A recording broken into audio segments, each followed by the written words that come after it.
Chapter 8. Trying to Heal the Sores. During all the excitement, Mr. Rooster had kept as quiet as could be. But at 3 o'clock in the morning he opened his eyes, stretched forth his neck, flapped his wings, and called out, "Cock-a-doodle-doo!" That woke up old Grandma, and she began to poke the fire together again.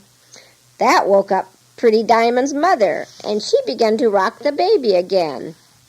That woke up the baby, and she began to cry. That woke up the mother pig downstairs, and she began to grunt. That woke up the dogs, and they began to bark, and in just a few minutes the whole village was astir for another day. For early to bed and early to rise is always the rule in the jungle. The menfolk sharpened their big knives and talked of going to work. The womenfolk began to busy themselves with preparations for cooking the morning rice. While old Grandma put on the pot of rice, Pretty Diamond's mother took down another blanket and, throwing the dirty blanket in which Clever Queen had been wrapped over near the water pot to be washed, was just about to wrap up the little girl again when she saw the horrible sores for the first time. "Grandma, Grandma," she cried, "come look at my babe. Oh, what sores! Oh, what sores! Grandma, what shall I put on them?" Old Grandma thought little but spoke easily. "You know, the leaves. Spit on the leaves and stick them on. In a few days the sores will be better. And look out for the fry smell. The fry smell is the smell of anything frying, and the devil worshippers are afraid of it. They think it goes into their blood and produces boils and abscesses if they smell it while they have sores or pimples." So while old Grandma cooked, the mother gathered the leaves and spat on them and stuck them all over Clever Queen's body. Whenever she saw anyone beginning to fry the curry, which is the stew that they usually cook to eat with the rice, she covered up the baby's face and hastily went as far away from the place as she could. She did this several times a day for several days, but the sores did not get one bit better. "Well," said old Grandma, "I suppose we shall have a sacrifice. I promised the devils a sacrifice." So they called the family together, and sitting down around a roast chicken, they touched hands and prayed the devils to please accept this sacrifice and let the sores get better.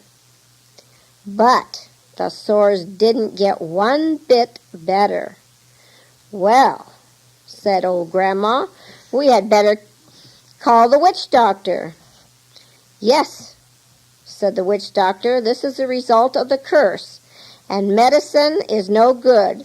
Bring me some oil and I will bewitch it, and then the sores will get better when you rub the oil on them."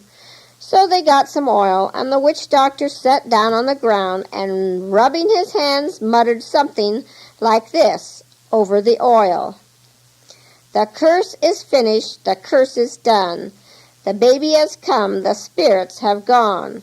The curse is powerful, but magic is strong. The curse must stop before very long.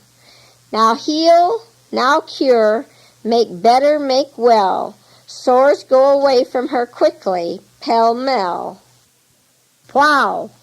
And as he shouted plow, he clapped his hands loudly. Then he told them to rub the oil on the sores. They rubbed and they rubbed, but the sores did not get one bit better. Then one day there came to the village a man selling medicine, a Burmese medicine man. 2 baskets were suspended from a bamboo across his shoulders. There were bottles, there were tins, there were roots, there were leaves, there were powders, there were pills, and there were horns and bones. "Medicine, medicine," he cried, "strong medicine. Cures the fry smell.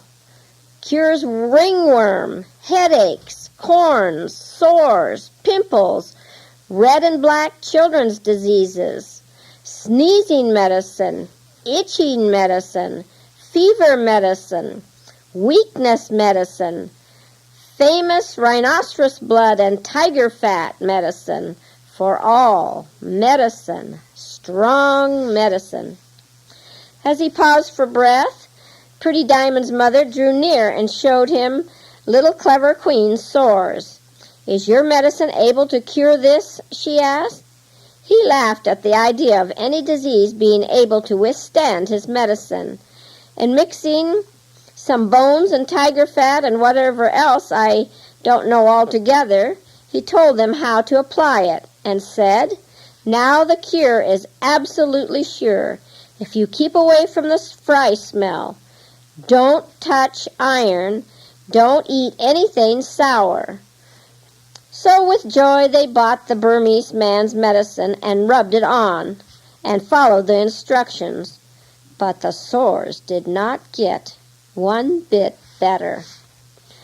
Then one day old Grandma came back with some startling news. "Daughter, daughter, did you hear? Did you hear? The God worshippers have a big house and a sickness house at the village of the Palms 4 miles away." "But Grandma, how dared you to go? Have you not heard that the white God worshippers eat children?" answered Pretty Diamond's mother as she shuddered at the very thought of it. I have heard.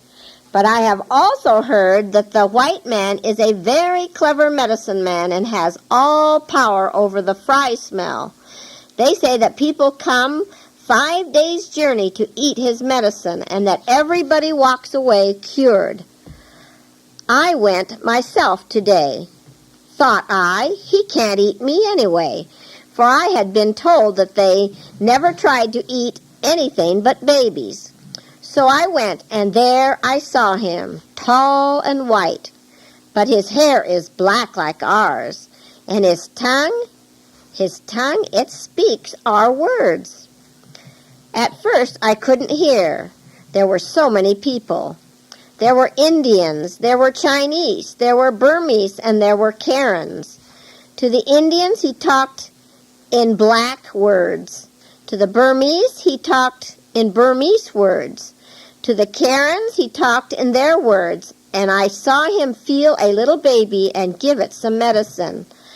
I nearly shook with fear, but the baby's mother wasn't a bit frightened, and I whispered to her, "Aren't you afraid he will eat your baby?" And she laughed, and he laughed. "Grandma, Grandma," he said, "whoever told you that? That I eat babies? Come to my house and see my babies." And after a while, a lot of us went, and there he had 2 white babies. One was big and one smaller than Clever Queen. Oh, how white! As white as flowers of heaven. They were too white to touch, and you could see that they never got sick. And I said, "Can you cure sores?" And he said, "Bring the baby here to the dispensary and let me see it. Mama will help me, and I think we can cure your little granddaughter."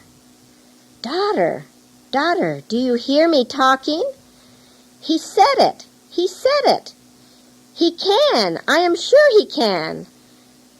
We've tried everything. Come on, daughter. Come on. Let us take little Clever Queen to the dispensary for the white God worshipper to heal. But the poor mother stood there speechless and trembling. Her face seemed to be frozen with fear, and all she could do was to clutch her baby closer and closer to her heart.